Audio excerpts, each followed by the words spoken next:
తప్పకుండా క్రమశిక్షణగా ఉండాలి. ఇంకా మాట్లాడుతున్నారు వెనకాల లావణ్య గారు, షర్మిల గారు ఏం మాట్లాడుతున్నారు?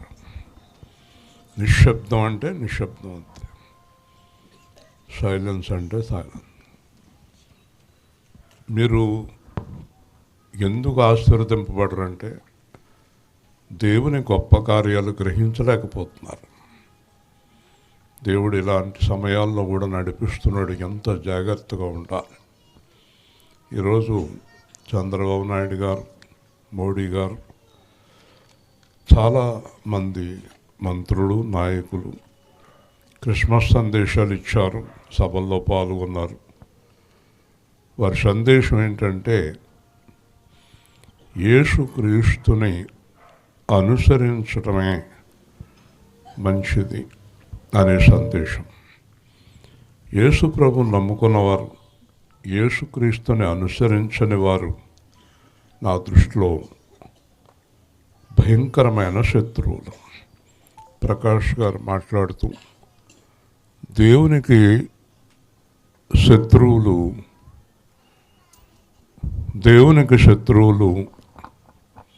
అన్యులు కాదు, క్రైస్తవులే దేవునికి శత్రువులు. ఏ క్రైస్తవులు దేవునికి శత్రువులు అంటే బైబిల్ పట్టుకుని వాక్యాలు చదువుతూ ప్రార్థనలు చేస్తూ పాపం చేస్తున్న దుర్మార్గులు క్రైస్తవులు ఉన్నారు. వారు దేవునికి శత్రువులు. ఒకవేళ మీలో ఎవరైనా నేను కానీ అలా ఉంటే ఈ క్రిస్మస్ సందర్భంగా ఈ రాత్రి మన పద్ధతి మార్చుకుందాం, లేదా సంఘానికి ఆగిపోదాం. యేసు సేవా కేంద్రంలో చిన్న పాపం చేసేవారు కూడా రాకూడదని ఆజ్ఞాపిస్తున్నాను. ఒకవేళ వస్తే గనక మీకు శిక్ష విధింపబడుతుంది అని కూడా ఈరోజు నేను ప్రార్థన చేశాను. ఖచ్చితంగా వాళ్ళందరి మెసేజ్లు కూడా విన్న తర్వాత యేసుక్రీస్తుని నమ్ముకున్న మనము క్రీస్తులాగా జీవించకపోయినప్పుడు ఈ పండగలు, ప్రార్థనలు అన్నీ వ్యర్థమే. ఈరోజు నిర్ణయానికి రండి, ఒక నిర్ణయానికి రండి.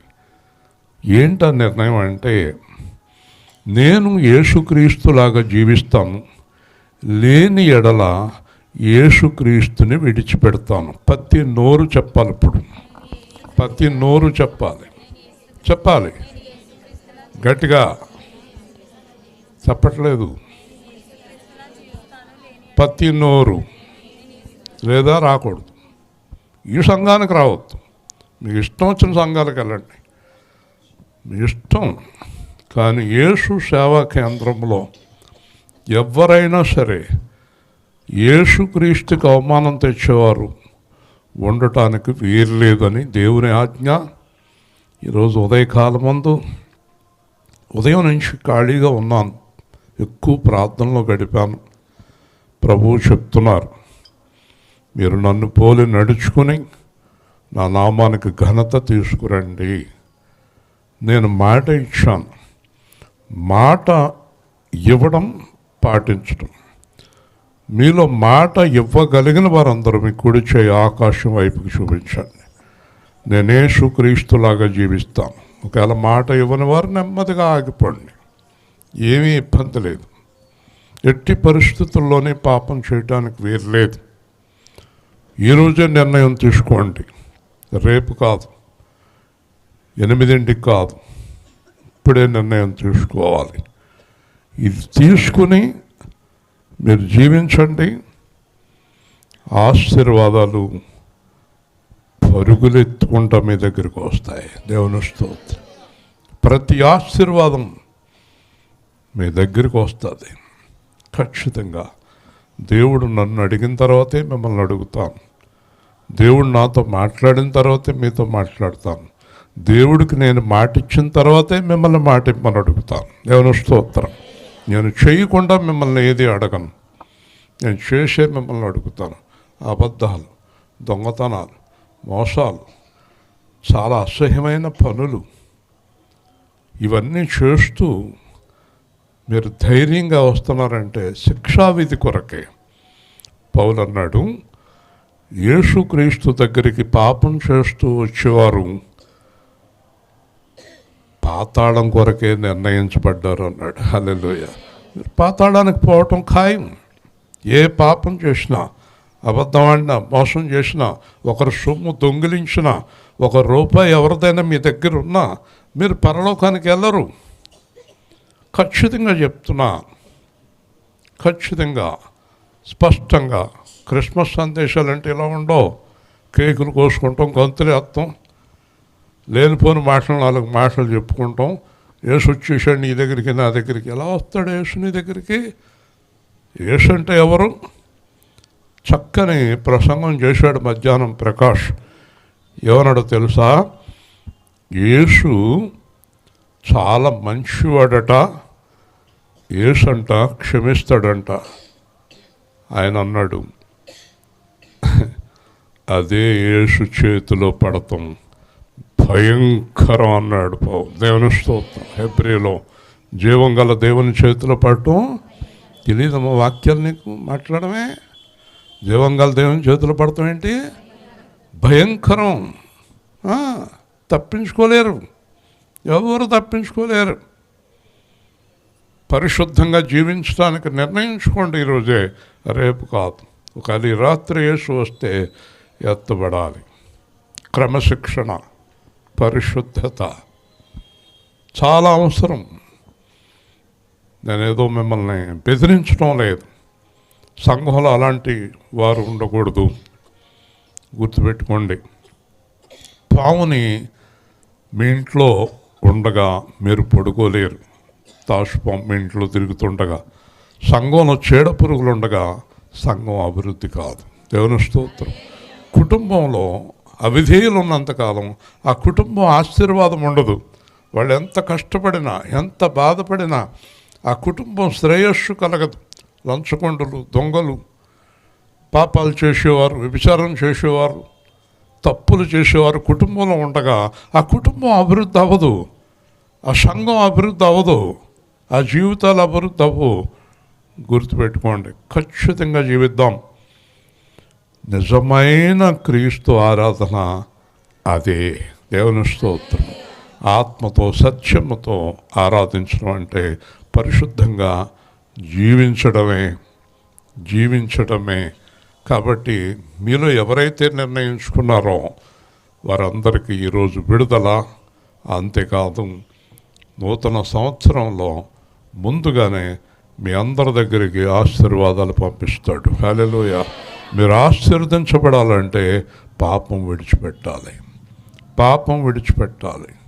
కదా. గుర్తుపెట్టుకోండి. ఈరోజు యెషయా గ్రంథము 11వ అధ్యాయం చాలా శ్రద్ధగా ధ్యానం చేద్దాం. మరి చాలా జాగ్రత్తగా ధ్యానం చేద్దాం. యెషయా గ్రంథము 11వ అధ్యాయం.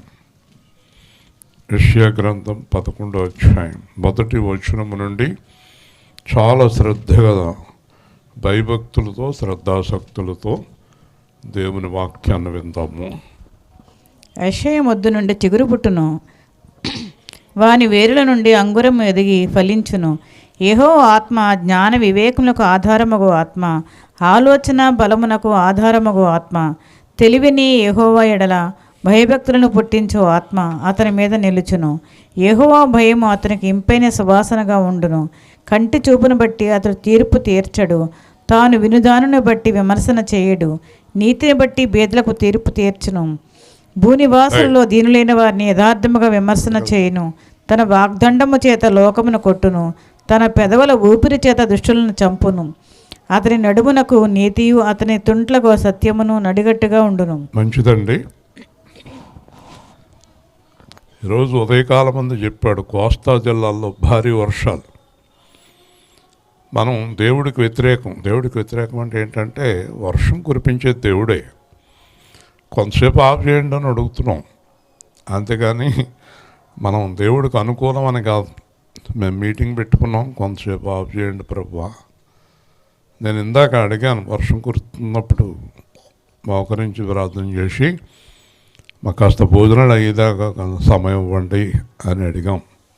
కాబట్టి మరి దేవుడి చిత్తం మనం ఇలా ప్రశాంతంగా కూర్చోగలగటం. మొట్టమొదట యెషయా మొద్దు చిగురు అనే మాటకు అర్థం ఏంటంటే ఇశ్రాయేలీలు పూర్తిగా దేవుడికి వ్యతిరేకులు అయిపోయారు. దేవుడు నరికేశాడు ఆ చెట్టుని, కంప్లీట్గా వాళ్ళు నాశనం అయిపోయారు. ఇంకా దారి లేదు వాళ్ళకి, ఇంక ఏ విధమైనటువంటి అవకాశము లేదు అభివృద్ధి అవ్వటానికి. మొత్తం క్లియర్ అయిపోయింది. మొద్దు మిగిలింది. ఇశ్రాయేలు జనాంగం అంతా పాడైపోయారు. ఎందుకు పాడైపోయారంటే ఇప్పుడు నేను చెప్పిన మాటే, అన్నీ దేవుడికి వ్యతిరేకమైన కార్యాలు, విగ్రహారాధనలు, దూడలను పూజించటం, వ్యభిచారం చేయటం, తాగటం, తిరగటం, దోచుకోవటం, దేవుణ్ణి హింసించటం, దేవుడి నామాన్ని దూషించటం, దేవుడు పంపించిన పాస్టర్లను, సేవకులను చంపేయటం, ఇంత దురన్యాయంగా వాళ్ళు జీవించేవారు. కాబట్టి దేవుడు పూర్తిగా వాళ్ళని నశింపజేశాడు. అప్పుడు ఏం జరిగిందంటే దేవుడు ఏం చేయాలి, ఈ జనాంగం అంతా సర్వనాశనం అయిపోయిందని చెప్పి దేవుడు ఆలోచించి యెషయా మొద్దు, యెషయా అంటే దావీదు కుమారుడు, యెషయా కుమారుడు దావీదు, అంటే దావీదు తండ్రి యెషయా. రూతు బోయజుకు పుట్టినటువంటి వాడు యెషయా. కాబట్టి ఈ యెషయా నుంచి దేవుడు దావీదును పుట్టించాడు. దావీదును పుట్టించిన తర్వాత దేవుడు మాట్లాడేది ఏంటంటే ముద్దయిపోయినటువంటి ఆ యొక్క జీవితాల్లో నుండి, ఏ విధమైనటువంటి ఆశ లేనటువంటి ఆ జీవితాల్లో నుంచి, పూర్తిగా నిరాశాజనకముగా ఉన్నటువంటి భయంకరమైన భ్రష్టులైపోయినటువంటి జీవితాల్లో నుంచి చిగురు అనే యేసుని రప్పిస్తానని చెప్పాడు. హల్లెలూయా. ఈరోజు చాలా జీవితాలు ఎక్కడో దాకా వద్దు, మా జీవితాలు సర్వనాశనం అయిపోయాయి. సర్వనాశనం అయిపోయిన జీవితాల్లో యేసుని పంపించాడు మా కుటుంబంలోనికి, మా గృహంలోనికి. నా దగ్గర నుంచి మరలా చిగురించడం ప్రారంభమైంది. నా దగ్గరికి యేసు వచ్చి 40వ సంవత్సరంలో చిగురించడం ప్రారంభించింది. అలాగే నా భార్య, కుమార్తె, అల్లుడు, కుమారుడు, కోడలు, మనవలు, ఈ జనరేషన్ అంతా చిగురించడం ప్రారంభమైంది. హల్లెలూయా. అలాగే మనందరి కుటుంబాల్లోకి మీరు ఒక్కసారి ఆలోచిస్తే నాశనం అయిపోయి తాగుపోతులు, తిరిగిపోతులు, చచ్చిపోయి రకరకాలైనటువంటి పాపాలు చేసినటువంటి కుటుంబాల్లో నుంచి చిగురును రప్పించాడు. హల్లెలూయా. ఈరోజు మన కుటుంబాల్లోకి యేసు వచ్చాడు. ఈ యేసు గనక మన జీవితాల్లోకి రాకపోతే భ్రష్టులైపోయి నాశనం అయిపోయి మీ అందరి సంగతి తెలియదు, కానీ మేము ఎప్పుడు ఎక్కడ కనబడకుండా అయిపోయేవారం. కాబట్టి ఈ చిగురుని దేవుడు మన మీద ప్రేమతో పుట్టించాడు గనక చాలా జాగ్రత్తగా కాపాడుకోవాలి. మీరందరూ ఏం చేయాలో తెలుసా? మీ కుటుంబం, మీ పిల్లలు, మీ ఇంట్లో వారిని యేసులో ప్రతిష్ఠించుకోవాలి. హల్లెలూయా. ఎట్టి పరిస్థితుల్లోనే యేసుని విడిచిపెట్టకూడదు. మీ పిల్లలు ఎవరు కూడా, ప్రతి బిడ్డ యేసులో ఉండాలి. మర్చిపోకండి. తరతరాల వరకు మీరు యేసుని కాపాడుకోవాలి.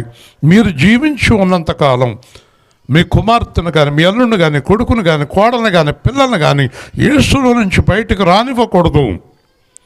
డబ్బులు, అధికారాలు, హోదాలు అన్నీ ఏం ప్రయోజనం లేదు. యేసు లేనప్పుడు నీ ఉద్యోగాలు నీవెంత శుద్ధ వ్యర్థం, దండగా. యేసు లేకుండా నీ జీవితంలో వెలుగు లేదు. అటు తిరగకూడదు.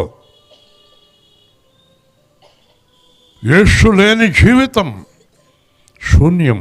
ఇంతకీ యేసు ఎవరు అనుకుంటున్నారు? మనలో ఊపిరి ఊదినవాడు ఆయనే. హల్లెలూయా. యేసు అంటే మతం అనుకుంటున్నారా? యేసే మన హృదయంలో జీవిస్తున్నవాడు. ఆయనే మనలను నడిపిస్తున్నవాడు. ఆయనే మనలను జీవింపజేస్తున్నవాడు. ఆయన కాకపోతే అది అలా ఆగదు. దేవుని స్తోత్రం. ఆయనే.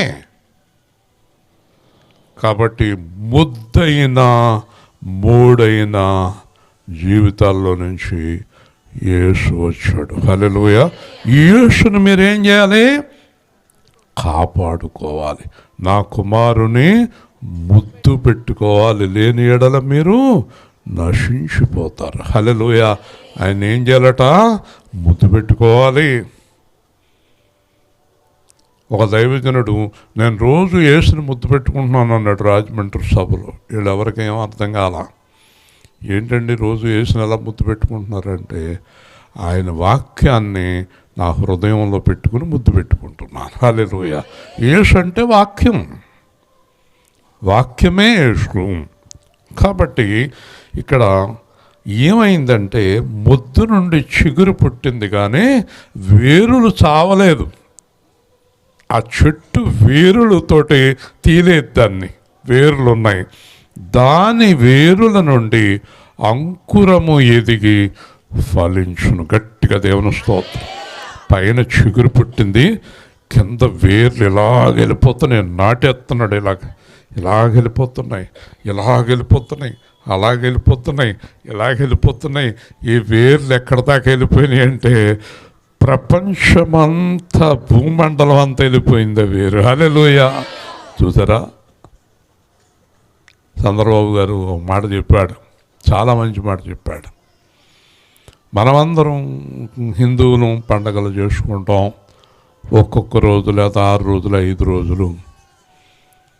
ఈ యేసు ప్రభు పిల్లలు డిసెంబర్ 1 రోజు నుంచి జనవరి 15 దాకా ప్రపంచంలో జరిగే పండగ ఇది ఒక్కటే అన్నాడు. హల్లెలూయా. చూసారా, అందరికీ తెలుసు అండి యేసు గురించి. తెలియదు అనుకోకండి. ఆ పక్కన రఘురామకృష్ణరాజు అంటున్నాడు, యేసు యేసు యేసు అని చాలామంది తిరిగారు, వాళ్ళు యేసులాగా జీవించలేదు. ఈ చంద్రబాబు నాయుడు గారు పైకి యేసు అనకపోయినా లోపల యేసులాగే ధర్మంగా జీవిస్తున్నాడు అని చెప్పారు. దేవుని స్తోత్రం. యేసు అని పలకటం కాదు, అభివృద్ధి చేయాలి, అంకురాలు చూడాలి, వేరులు ఉండాలి, పునాది గట్టిగా వేయాలి. పునాది లేకుండా ఏ బిల్డింగు నిలబడదు. కాబట్టి మనందరికీ తెలుసు ఆయన బాగా అభివృద్ధి చేసే వ్యక్తి. దేవుని స్తోత్రం. పునాదులు గట్టిగా ఉంటాయి. అంచేత ఎన్ని అంతస్తులు వేసుకున్నా పర్వాలేదు దాని మీద. నేనేం పార్టీ మనుషుని కాదు, ఎవరైనా ఒకటే నాకు. కానీ సత్యం మాట్లాడవలసిందే. హల్లెలూయా.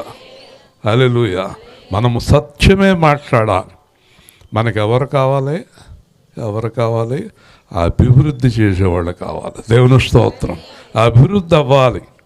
యేసు సేవా కేంద్రంలో నేను ఒక పట్టుదల పట్టకపోతే 3-4 కూడా ఉండేవారు కాదు ఈ సంఘంలో. దేవుని స్తోత్రం. పట్టుదల పట్టాలి, అభివృద్ధి చేయాలి, సత్యంలో నిలబడాలి. పట్టుదల కలిగిన వారంటే దేవుడికి చాలా ఇష్టం. కాబట్టి ఈ వేరులో అంకురం ఎదిగి ఫలించును. ఇప్పుడు దేవుడు ఏం చేశాడంటే, యేసుక్రీస్తుకి 7 ఆత్మలు ఇచ్చాడు. ఆయన 7 ఆత్మల గలవాడు అని ప్రకటన గ్రంథంలో రాయబడి ఉంటుంది. దేవుడు అతని మీద 7 ఆత్మలను పంపించాడు. జాగ్రత్తగా విందాం. యెహోవా ఆత్మ, 7 ఆత్మలను యేసుకు దేవుడు అనుగ్రహించాడు. అంతేకాదు, యేసు ఆత్మ ఎవరిలో ఉందో వారి దగ్గర ఈ 7 ఆత్మలు ఉంటాయి. హల్లెలూయా. ఏంటి ఆత్మలంటే, మొదటి ఆత్మ జ్ఞానము, రెండో ఆత్మ వివేకము, మూడవ ఆత్మ ఆలోచన, 4వ ఆత్మ బలము, 5 తెలివి, 6 భయము, 7 భక్తి. గట్టిగా దేవుని స్తోత్రం చెప్పండి. ఈ 7 ఆత్మలు యేసు ప్రభువుకి దేవుడు అనుగ్రహించాడు. కాబట్టి యేసు ప్రభు జీవితం ఎలాగుంటుంది, అలాగే ఈ 7 ఆత్మలు కలిగిన యేసు ఆత్మ ఉన్నవారి జీవితం ఎలా ఉంటుందో మనం పరిశీలన చేయాలా.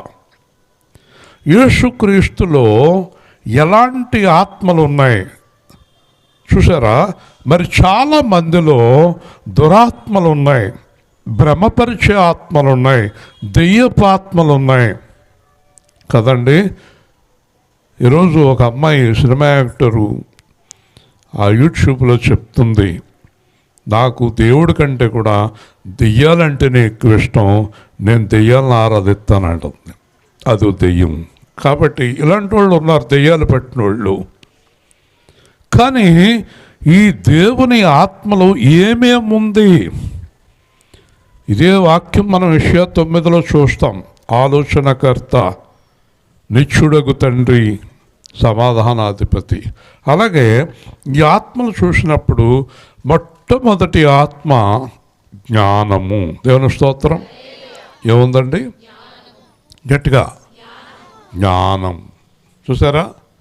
మీకు తెలుసా? నిజంగా నమ్మండి, నిజంగా పాపం చేసేవాళ్ళకి ఏమి లేదు, గట్టిగా అంతే. మూర్ఖులు. పాపం చేసేవారికి జ్ఞానం లేదు, అబద్ధాలు ఆడేవారికి జ్ఞానం లేదు, దొంగతనాలు చేసేవారికి జ్ఞానం లేదు, ఎదుటివారిని హింసించేవారికి జ్ఞానం లేదు, ఎదుటివారిని ద్వేషించేవారికి జ్ఞానం లేదు. అందుకే యేసు ప్రభుకి జ్ఞానం ఉంది గనక, మర్చిపోకండి, యేసు ప్రభుకి జ్ఞానం ఉంది గనక అందరినీ ప్రేమించాడు. హల్లెలూయా. జ్ఞానం ఉన్నవాళ్ళు ఏం చేయాలి? చెప్పాలి. అందరినీ. వాళ్ళు ఏళ్ళు అని ఏమీ లేదు, చుట్టాలు పట్టాలని ఏమీ లేదు, మా ఊళ్ళు మీ ఊళ్ళు అని ఏమీ లేదు. కాబట్టి జ్ఞానం ఉన్నవారు అందరినీ ప్రేమిస్తారు, అందరి కొరకు ప్రార్థిస్తారు. జ్ఞానము. 2, వివేకము. వివేకము. వివేకము అంటే వివేచన. అంటే ఏది మాట్లాడాలి, ఏది మాట్లాడకూడదు, ఎక్కడికి వెళ్ళాలి, ఎక్కడికి వెళ్ళకూడదు, ఎలా కూర్చోవాలి, ఎలా కూర్చోకూడదు, ఎవరితో స్నేహం చేయాలి, ఎవరితో స్నేహం చేయకూడదు, ఎవరికి డబ్బులు ఇవ్వాలి, ఎవరికి ఇవ్వకూడదు. అవునా? వివేచన కదా. ఎవరితోటి మనం కలిసి ప్రయాణం చేయాలి, ఎవరితోటి కలిసి ప్రయాణం చేయకూడదు, ఎవరిని పెళ్లి చేసుకోవాలి, ఎవరిని పెళ్లి చేసుకోకూడదు, ఎవరిని ప్రేమించాలి, ఎవరిని ప్రేమించకూడదు, పిల్లల్ని ఎలా పెంచాలి, ఇల్లు ఎలా కట్టుకోవాలి, జీవితాన్ని ఎలా నడుపుకోవాలి. ఇది వివేచన. హల్లెలూయా. ఇది యేసుక్రీస్తు మనకు అనుగ్రహించాడు. అది లేని వాళ్ళు అందరూ పడిపోయారు. ఏం పడిపోయారు? నేను చెప్పినట్లన్నింటిలోనే పడిపోయారు. ఇంక మళ్ళీ వివరంగా చెప్తే లేట్ అయిపోతుంది. అంతేనా? పడిపోయారా లేదా?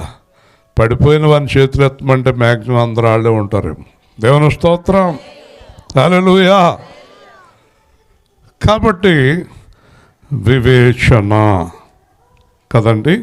ఈ జ్ఞానము, వివేచన. 3, ఆలోచన.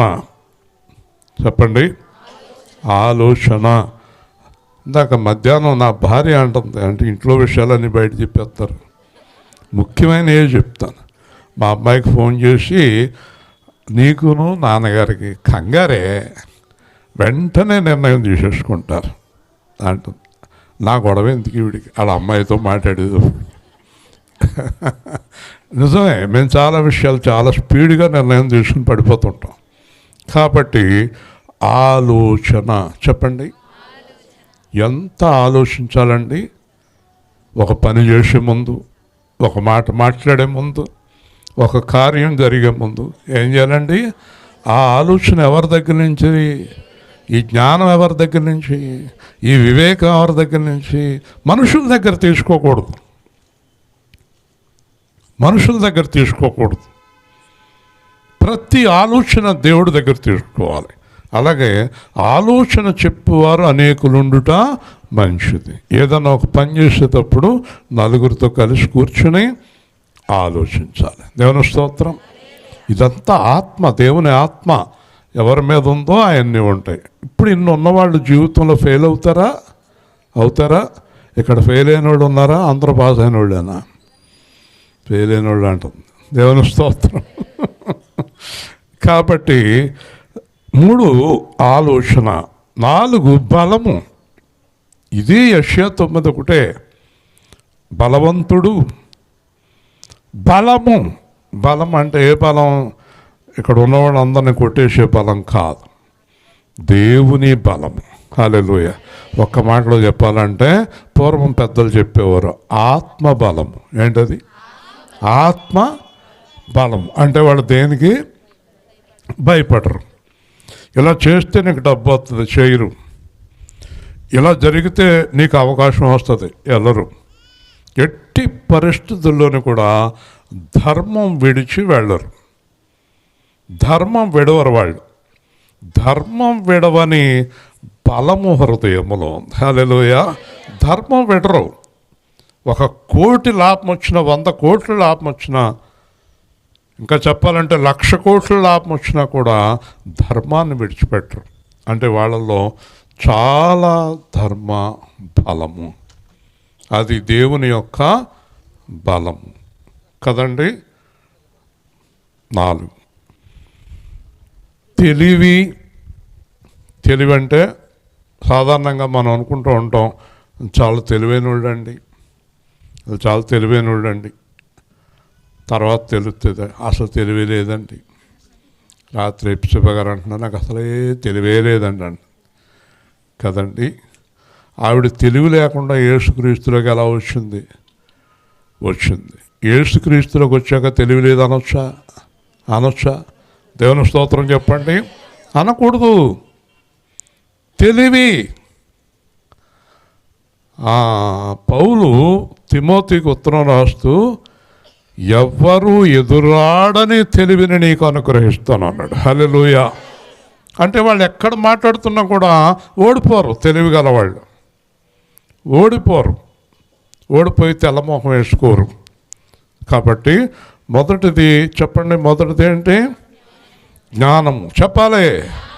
జ్ఞానము. 2 వివేకము. 3 4 5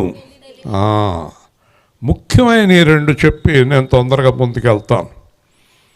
భయము, భక్తి. చెప్పమ్మా గట్టిగా. ఈ రోజుల్లో ప్రపంచంలో చాలామందికి భయం ఉన్న కాడ భక్తి లేదు, భక్తి ఉన్న కాడ భయం లేదు. చాలామందికి భక్తి ఉంది, భయం లేదు. కానీ ఈ భయము భక్తి 2 లేకపోతే వాళ్ళకి ఆశీర్వాదం లేదు. యెహోవా యందు భయభక్తులు గలవారు చుట్టూ ఆయన దూత కావలి కాయచ్చు, వారి పాదములకు రాయి తగలకుండా ఎత్తి పట్టుకును. హల్లెలూయా. సార్, భయం ఉంటే ఏం చేయరు చెప్పండి? అంతే కదా. భక్తున్న పాపం చేస్తారు, భయం ఉంటే పాపం చేయరు. పోనీ భయం ఉండి భక్తి లేదనుకోండి, దేవుడికి దగ్గర ఎవరు? భక్తి లేని జీవితము వద్దు, భయం లేని జీవితము వద్దు. ఇవన్నీ కూడా మనకి దేవుని ఆత్మ ద్వారా అనుగ్రహింపబడుతున్నాయి. హల్లెలూయా. మర్చిపోవద్దు. ఈ 7 విషయాలు కూడా మనకు దేవుని ఆత్మ ద్వారా అనుగ్రహింపబడుతున్నాయి కనుక ఈ 7 కలిగి ఉన్నవారు అచ్చు యేసుక్రీస్తులాగే జీవిస్తారు. హల్లెలూయా. యేసు ఉంటే చాలు కలుగునయ్యా మేలు, నీకున్న బాధలన్నీ తొలగిపోతాయి. భక్తితో ప్రార్థిస్తే ముక్తినిచ్చేవాడు, సైతాను శక్తులన్నీ పారిపోతాయి. నీతి విడిచిపెట్టుదు, పరుల సొమ్ము ముట్టుదు, కష్టమైన నష్టమైన వెనుక తిరిగి చూడదు. నీలో యేసు ప్రభు, నాలో యేసు ప్రభు ఉంటే చాలునయా ఎంతో ఆనందం. పరలోకం ఎంతో ఆనందం. నువ్వు పొందాలంటే పాపం విడిచిపెట్టాలి. నిత్య జీవం యేసే మోక్ష మార్గం. నీకు కావాలంటే అడిగి పొందుకోవాలి. లోకంలో ఉన్నదంతా విడిచిపెట్టి రావాలి. నిన్ను వలె నీ ఎదుటి మనిషిని ప్రేమించాలి. నీలో యేసు ప్రభు, నాలో యేసు ప్రభు ఉంటే చాలునయా ఎంతో ఆనందం. కాబట్టి మనల్ని యేసుప్రభు ఏర్పరచుకున్నది, యేసులో దేవుడు ఏర్పరచుకున్నది యేసులో ఉండటానికి. మనం ఇష్టం వచ్చినట్టు ఉండడానికి కాదు, మనం ఇష్టం వచ్చినట్టు జీవించడానికి కాదు. దేవుడు మనల్ని రక్తం ఇచ్చి కొనుక్కున్నది ఆయన ఇష్ట ప్రకారం జీవించడానికి. బాప్తిసం ఇచ్చి ముందే చెప్పాలి ఇవన్నీ కూడా. పాస్టర్ గారు చెప్పాలి బాప్తిసం ఇచ్చే ముందు, నిన్ను దేవుడు కొనుక్కుంటున్నాడు, నిన్ను పాపం నుంచి శాపం నుంచి విడుదల మళ్ళీ చేయడానికి కాదు, మళ్ళీ తాగటానికి, మళ్ళీ తిరగటానికి, విధవేషాలు వేయటానికి నీకు రక్షణ ఇవ్వట్లేదు. ఏదో డబ్బులు సంపాదించుకోవటానికి నీకే రక్షణ ఇవ్వటం లేదు, ఏదో గొప్పలు చెప్పుకోవటానికి నీకే రక్షణ ఇవ్వటం లేదు. ఈ రక్షణ దేవుడు నీకెందుకెత్తున్నాడంటే వాళ్ళ అబ్బాయిలాగా నువ్వు జీవించాలని. హల్లెలూయా. వాళ్ళ అబ్బాయిలాగా జీవించినప్పుడు క్రిస్మస్ ఎందుకు, పండగ ఎందుకు, దండ కదా. ఎస్తేరు, ప్రేమకుమారు వాళ్ళ కుటుంబం యేసుక్రీస్తులాగా జీవించినప్పుడు ఈ పండగ ఎందుకు ఇక్కడ? దానివల్ల ఏమైనా లాభం అవుతుందా? రాదు కదా. ఈ ప్రేమకుమార్ ఎప్పుడు కలిసాడు నాకు? 2005 అక్టోబర్లో బాప్తిసం ఇచ్చా. ఇంచుమించు నాకు కూడా 19 సంవత్సరాలు దాటి 20వ సంవత్సరం ఉంది నాకు కూడా ఉంటూ మొదలుపెట్టి. దేవుని స్తోత్రం. చూశారు కదా, మనం యథార్థంగా లేకపోతే ఒక్కరోజు కూడా కలిసి జీవించలేం. ఎంతోమంది వచ్చారు, ఎంతోమంది పోయారు, నిలబడిపోయారు, కొంతమంది నిలబడిపోయారు. కాబట్టి మనము యేసు ప్రభువులాగా జీవించుతామని వాగ్దానం చేసి రక్షణ పొందాం. ఊరికే పొందలేదు, దేవుడి దగ్గర వాగ్దానం చేసాం. అవునా కదా? చేయలేదు వాగ్దానం బాప్తిస్మంలో? దేవుని స్తోత్రం. కాబట్టి ఆయన ఆత్మ సహాయంతో మన పాపాన్ని జయించాలి, మోసాన్ని జయించాలి, దుర్మార్గతను జయించాలి, దుష్టుని జయించాలి. దుష్టుని అగ్ని బాణంలో అర్పుటకు సర్వాంగ కవచము ధరించుకోవలెను. వింటున్నారా? కాబట్టి యెహోవా భయము ఇంపైన సువాసన. అందరూ 2 చేతులు ఎత్తి దేవుని వస్తారు. చూసారండి, దేవుడు అంటే భయం అట ఎలా ఉంటుందట? ఇంపైన. ఎవరికి చెప్పాలి. ఉదాహరణకి కాస్త చెడుగా వాసన వస్తున్న కాడ మనము ఒక చక్కని అగరత్తో లేకపోతే షెంటో కొట్టామనుకోండి సువాసన కోసం, అంతే కదండి? చెప్పండి. ఇలాగ పరిమళ వాసన కోసం ఏదో కొంచెం పువ్వులు పెట్టాం, ఏదో పెట్టాం. ఇప్పుడు చెప్పండి, కరెక్ట్గా చెప్పండి. ఈ పువ్వులు, ఈ సువాసన పెట్టేవాళ్ళకి వాసన వస్తుందా? రాదా? చల్లకుండా ఎలా పెడతావు? ముందు ఆడకే కదా స్మెల్ బాగుందా, అవునా కదా? పెట్టేవారికి, అక్కడ చుట్టూ ఉన్నవారికి, చూసారా, అందరికీ సువాసన. ఇప్పుడు దేవుడు అంటే భయం కలిగినప్పుడు యేసుక్రీస్తుకి అది సువాసనగా ఉంది. ఓకేనా? దేవుడికి అది సువాసనగా ఉంది. ఆయన ఎక్కడుంటే అక్కడ అంతా పరిమళ వాసన. హల్లెలూయా. చెప్పండి, గట్టిగా చెప్పండి. చూసారా? చెడు వాసన కూడా అంతే. కాబట్టి ఎవరైతే దేవుడు అంటే భయపడతారో వాళ్ళు పాపం చేయరు గనక వాళ్ళు సుగంధ ద్రవ్యం వలె చక్కగా పరిమళంగా ఉంటారు. ఎక్కడికి వెళితే అక్కడ. నేను ఎన్నిసార్లు చెప్తాం బాగోదు, కానీ ఆ చిట్టూరు సుజాత గారు నాతో అంటుంది, ఆవిడ వినసొంపుగా, హాయిగా, మధురంగా ఉన్నాయి మాటలు. ఇంకెంతసేపు చెప్పినా మేము అలా కూర్చునే ఉంటాం అంటుంది. దేవుని స్తోత్రం. పరిమళ వాసన. ఆయన చెప్తున్నాడు, ఇక్కడే ఉన్నాడు ప్రసన్నమణి గారి భర్త. వాళ్ళ స్నేహితులు ప్రభువులో లేరు. వాళ్ళందరూ అంటున్నారంట, తలకాయ తిప్పకుండా విన్నామయ్యా బాబు మేము. దేవుని స్తోత్రం. దానికి కారణం నేను కాదు, 4 నుండి వచ్చే యేసు పరిమళ వాసన. హల్లెలూయా. మనలో నుంచి ఏ వాసన రావాలి? సువాసన, దుర్వాసన? గట్టిగా చెప్పాలి, గట్టిగా. ఏ వాసన? షెంటుతో వస్తుంది. అది షెంటు వాసన ఎంతసేపు ఉంటుంది? యేసు పరిమళ వాసన. హల్లెలూయా. సుగంధం. ఇప్పుడు చెప్పండి, యేసు పరిమళం ఎక్కడ దాకా వ్యాపించింది? మొత్తం భూలోకం, పరలోకం, పాతాళం, ఆయన సువాసన మొత్తం వ్యాపించేసింది. హల్లెలూయా. అది మనం చేయవలసిన పని. మనం యేసు యొక్క పరిమళ వాసనగా ఉండాలి. తర్వాత చూడండి, జాగ్రత్తగా వినండి. మనకేం ఇబ్బంది లేదు.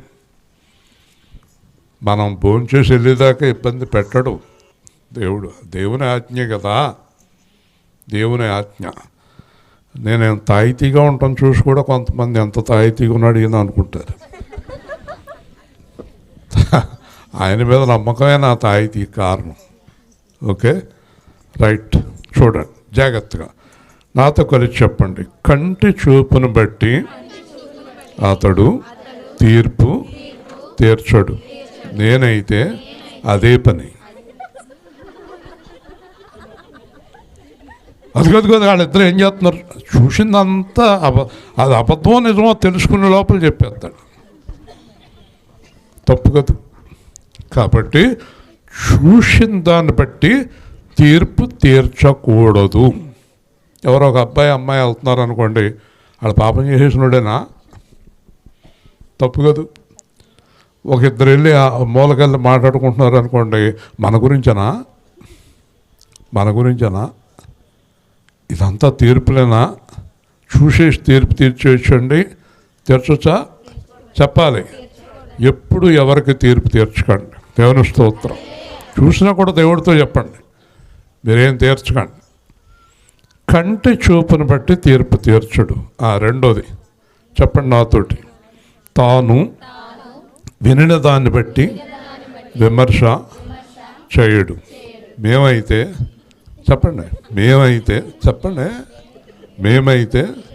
ఎవరేం చెప్పినా విని వెంటనే విమర్శిస్తాం. అదే కదా అలవాటు. మనకి అలవాటు లేదంటారా పోనీ మీకు? చెప్పండి. పరిగెట్టుకుని కొంతమంది ఏదో ఒకటి చెప్తారు చెవి కూడా కూర్చి. చెప్పిన వెంటనే ఒక ఆవిడ నా గురించి వెళ్ళి ఎక్కడో వేరే పాస్టర్ గారి దగ్గరికి వెళ్ళి, పాస్టర్ గారు మమ్మల్ని తెగ తిట్టేస్తున్నాడండి అందంట. ఆయన అన్నాడంట, అయితే ఆయన తీర్పులోకి వచ్చేస్తాడు అన్నాడంట. నేను ఏం తిట్టానో వీడు ఏం చెప్పిందో ఆయన ఏం చెప్పాడు, కాకపోతే ఆయనే ముందు తీర్పులోకి వచ్చేసాడు. దేవుని స్తోత్రం చెప్పండి. తప్పు కాదు. ఏంటమ్మా పాస్టర్ గారు ఏమన్నారు, ఏం చెప్పారు? రాత్రి రేపుగాక చెప్పాను. నేను ఇష్టం వచ్చినట్టు 7:30కి వస్తే ఎలా సాగుతుంది? 6:30కి రావాలి. నీ భర్త నువ్వు పిల్లల కోసం అంటుంది. పిల్లలు లేట్ చేస్తున్నారా? పిల్లలు ఎందుకు లేట్ చేస్తారు?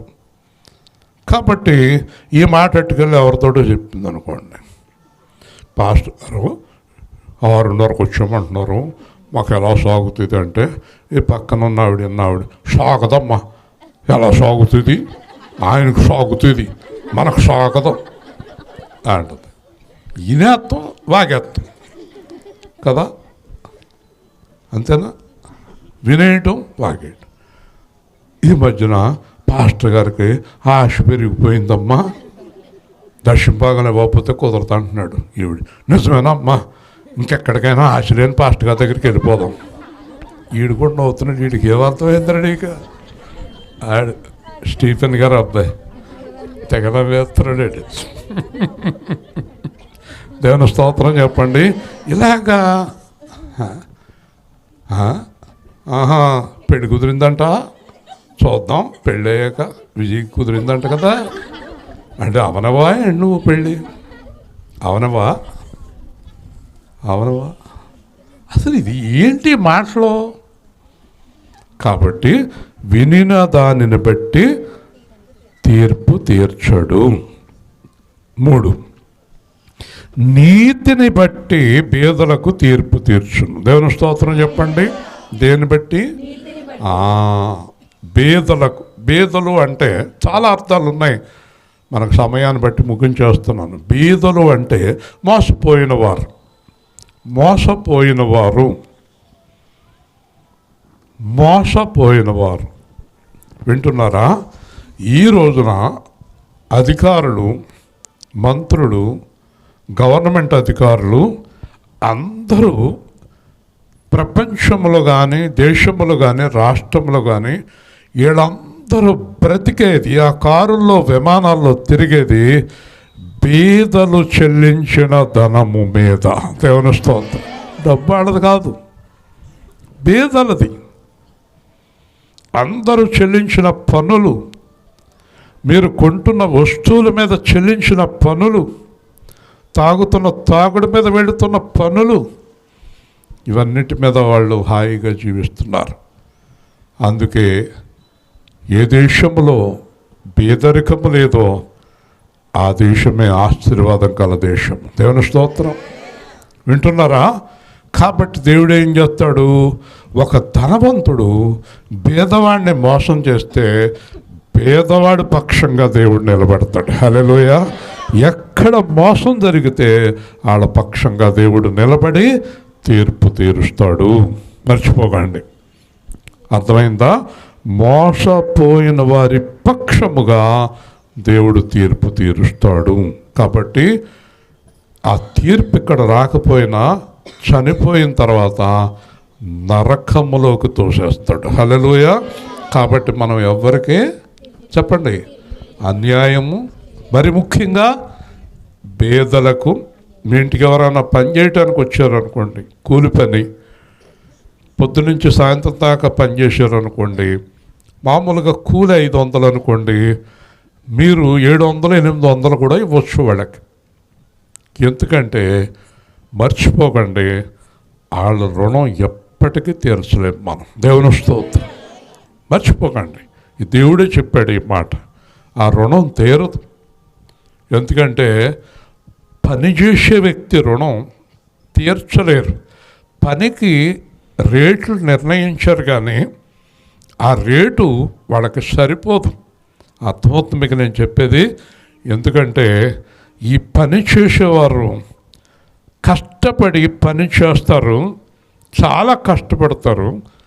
నేను చాలామంది కష్టజీవులను చూశాను, నిజమే చెప్తున్నాను. రాళ్ళు కొట్టేవారు, మేము కారుల్లో, విమానాల్లో తిరిగేవాళ్ళం.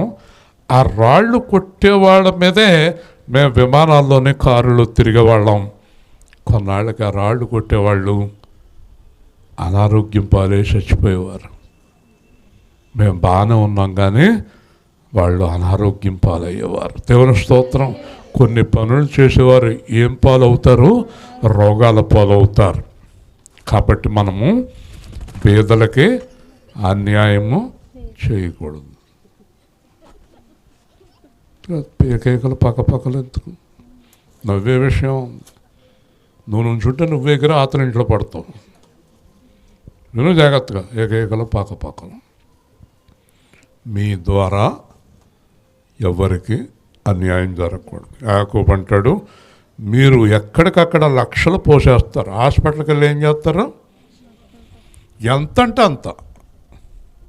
హాస్పిటల్కి వెళ్తే బేరం ఉందండి, ఉందా? ఇవాళ ఎంత అడిగితే అంత ఇచ్చేస్తారు. మీరు కూలివాని సొమ్ము బిగపట్టుదురు. పొద్దునుంచి సాయంత్రం దాకా పనిచేసినోడి దగ్గర అంతెందుకయ్యా, అంతెందుకయ్యా.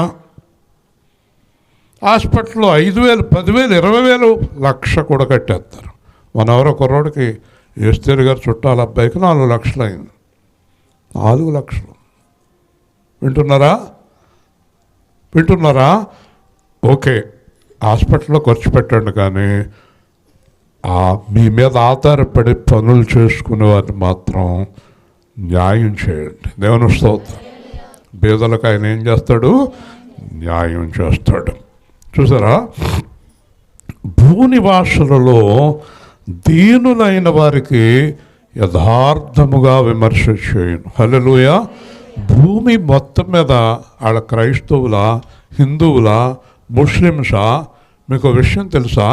యేసు ప్రభుకి మతభేదం అనేది ఉండదండి. మతభేదాలు సృష్టించేది మనుషులండి.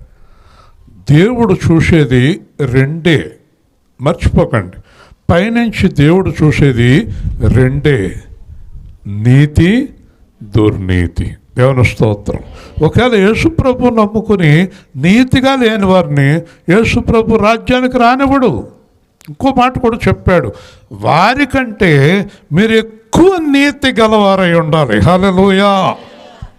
సరా, దీనత్వం అంటే తగ్గింపు తగ్గింపు తగ్గింపు తగ్గింపు తగ్గించుకుని తగ్గించుకుని తగ్గించుకొని తగ్గించుకొని తగ్గించుకొని జీవించడం, తగ్గించుకొని జీవించటం. వింటున్నారా? రాజా రామ్మోహన్ రాయ్, ఆయన హిందూ మతతత్వవాది, ఆయన ఒక మాట రాశాడు. ఏం రాశాడో తెలుసా? దేవుడు ఒక్కడే, సృష్టికర్త ఒక్కడే, భూమిని ఆకాశాన్ని చేసిన దేవుడు ఒక్కడే, ఆయన్ని రకరకాల రూపాల్లో మీరు ఆరాధించటం భయంకరమైన పాపం అన్నాడు ఆయన. హల్లెలూయా చెప్పండి. చూసారు ఎంత బాగా రాశాడు ఆయన? రకరకాల రూపాలు పెట్టేస్తున్నారు, తప్పు. ఆయన ఒక్కడే, సృష్టికర్త ఒక్కడే. హల్లెలూయా. అది కూడా పాపమే. మనుషుల్ని దేవుణ్ణి చేయటం, రాళ్లను దేవుడు చేయటం, రకరకాల ఆకారాలు దేవుళ్ళుగా ఆరాధించటం, శిలువను దేవుడు చేయటం, చర్చిలో శిలువలను ఆరాధించటం, పాస్టర్లను ఆరాధించటం, ఏళ్ళు చేస్తున్న విగ్రహారాధన.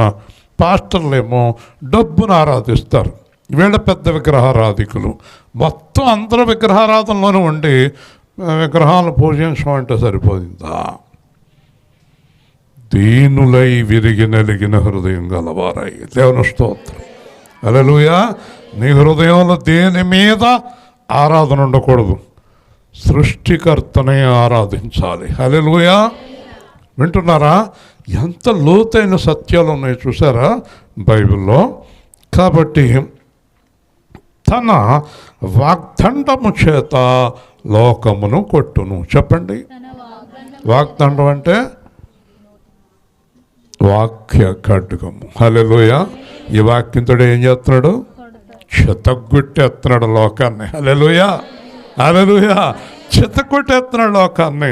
సాతాను భయపడేది దేవుని వాక్యానికి మాత్రమే. హల్లెలూయా. దేవుని వాక్యం అంటే దానికి చాలా భయం.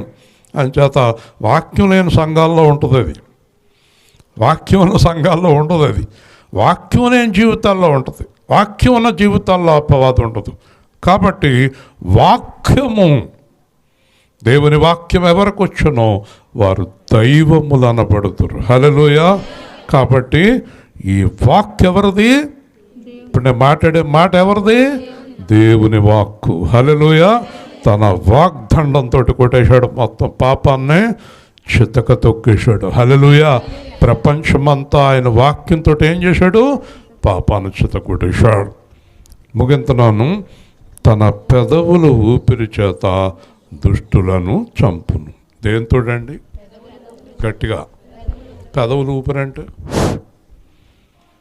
ఎంత గొడవ చేసిన సాతానంట, ఎన్ని లోకాలను నాశనం చేసిన సాతానంట. ప్రకటన గ్రంథంలో ఉంటుంది చివరిలో, యేసుప్రభు అంట అలా నిలబడి అంటాడంట, కాలిపోద్దంట. దేవుని స్తోత్రం. ఆయన పెదవుల్లోంచి ఏమవుతుంది? నేత్రములు జ్వాలలుగా, నేత్రములు జ్వాలలుగా, కంఠధ్వని జలపాతముగా, కంఠధ్వని జలపాతముగా.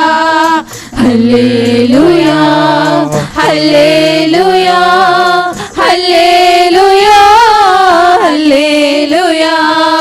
చిరుపులు దూతాలి, పరిశుద్ధుడు పరిశుద్ధుడని స్వరమెత్తి పరమందు పాటలు పాడెడి పావనుడా.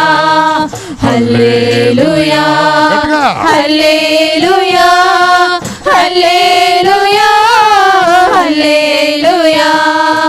అల్ఫయును ఒమేగయును, అన్ని తరంబులు ఉన్నవడా. సర్వాధికారుండా,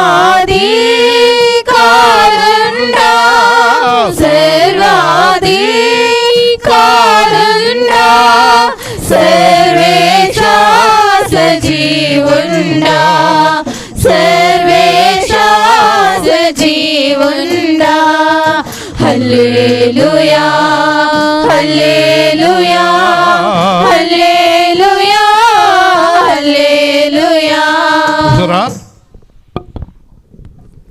అంటాడు, అయిపోయింది. ఉఫ్ అంటాడు, వాక్యంతో చంపేస్తాడు. ఇప్పుడు ఇంతకీ అన్నీ ఎందుకు చెప్తున్నాను తెలుసా? అంత గొప్ప దేవుడు నీ కొరకు మరియకు పుట్టాడు. హల్లెలూయా, హల్లెలూయా. ఎవరి కొరకు పుట్టాడు చెప్పండి అందరూ? మీ కొరకు. ఇదిగో దావీదు పట్టణమందు నేడు రక్షకుడు ఎవరి కొరకు? మన కొరకు. హల్లెలూయా. ఇవన్నీ మనకు అనుగ్రహించడానికి యేసు ఎవరిలో ఉన్నారో ఇవన్నీ వాళ్ళలో ఉంటాయి. కాబట్టి వాళ్ళు పాపం చేయజాలరు. నేనే ఉన్నాను, పాపం చేయాలనిపించినా చేయలేను, అబద్ధం ఆడాలనిపించినా ఆడలేను.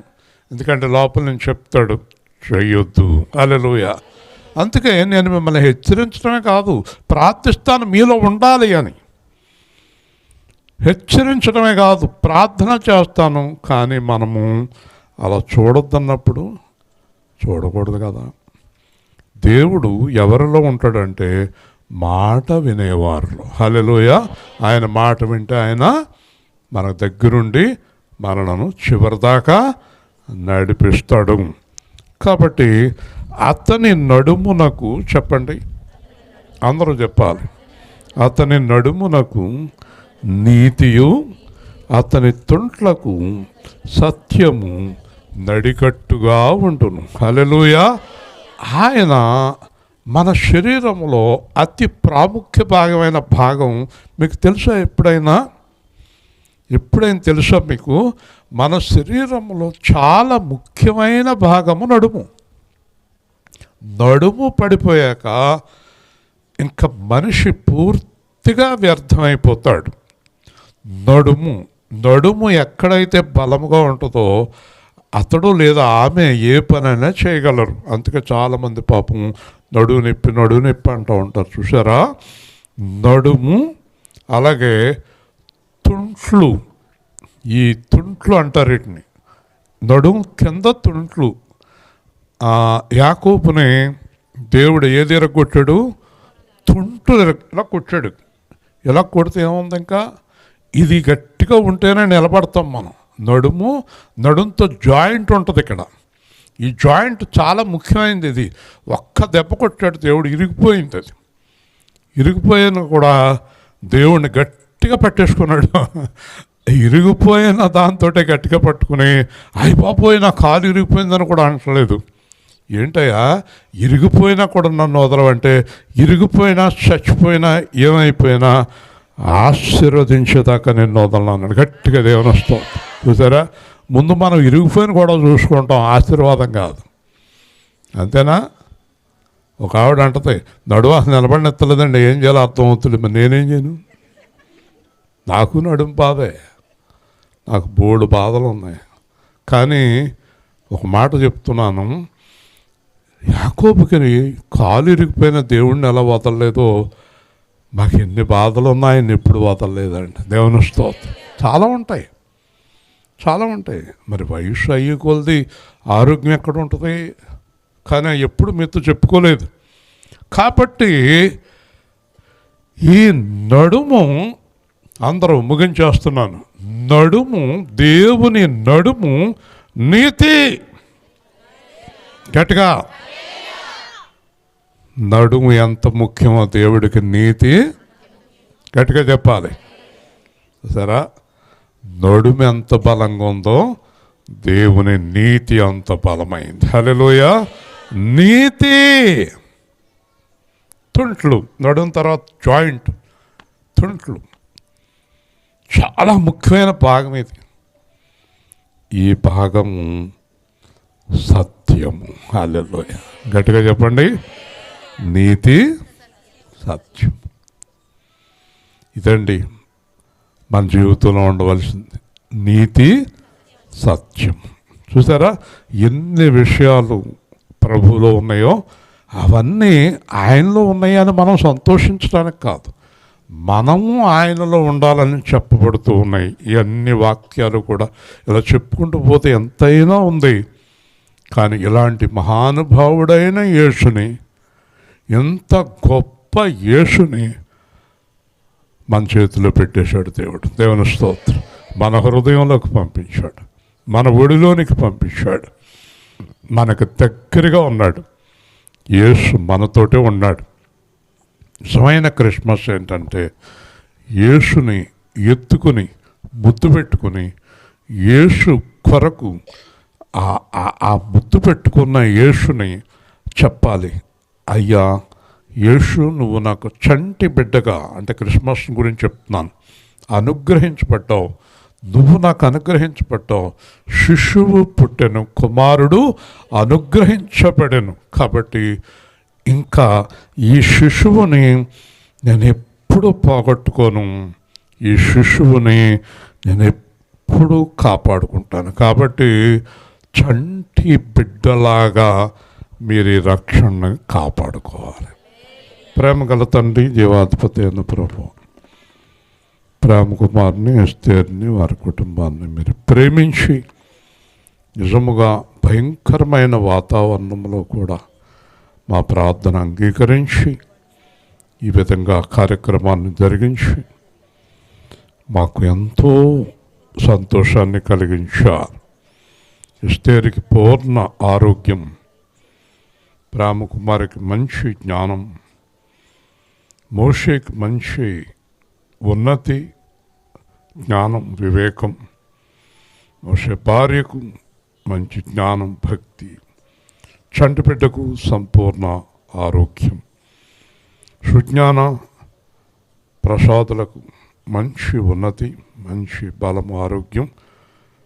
చంటి పిల్లలతో పాపం మరి అక్కడ ఎంత ఇబ్బంది పడుతుందో క్షేమంగా ఆ పిల్లలిద్దరిని క్షేమంగా కాపాడుతూ, అలాగే వారి సహోదరులు, వారి కుటుంబం, వారి బంధువులు అందరూ కూడా నీలో నిలిచి రక్షణ లేని వారు రక్షణ పొంది, మరి నిజంగా 19 సంవత్సరాల నుంచి నాకు కూడా ఉండి కంటికి రెప్పలాగా మరి ఎంతో కష్టపడుతూ ఉంటున్నా అతన్ని మీరు ఆశీర్వదించి, మీరు మా మీద మీకు ఎంత ప్రేమ ఉందో ఈరోజు మాకు అర్థమైంది. ఈ కార్యక్రమాన్ని మీరు ఘనంగా జరిగించారు. ఇదిగో పిల్లలు అందరూ కష్టపడ్డారు, అందరినీ దీవించండి తండ్రి. మిగిలి ఉన్న మరి 5 దినములు రాత్రులు పగలున్న కార్యక్రమాలు దీవించి 31 రాత్రి 1 పగలు మేము సంతోషించి మరల నూతన సంవత్సరంలో మీ అందు ఆనందించే కృప మాకందరికి దయచేయమని, మీ చిత్తమైతే ఆహార కార్యక్రమాలు కూడా పూర్తయి అన్నీ శుభ్రపరిచే వరకు దయచేసి మమ్మల్ని క్షమించి ఆ వర్షాన్ని ఆపుతారని నమ్ముతూ అందరిని క్షేమంగా గృహాలకు నడిపించమని, రేపటి నుంచి జరగనున్న కార్యక్రమాలు కూడా దీవించమని యేసుక్రీస్తు నామములో ప్రార్థిస్తున్నాము తండ్రి, ఆమేన్. మంచిదండి. మరి రేపు పగలు 10 గంటలకు మందిరంలో ఉండండి.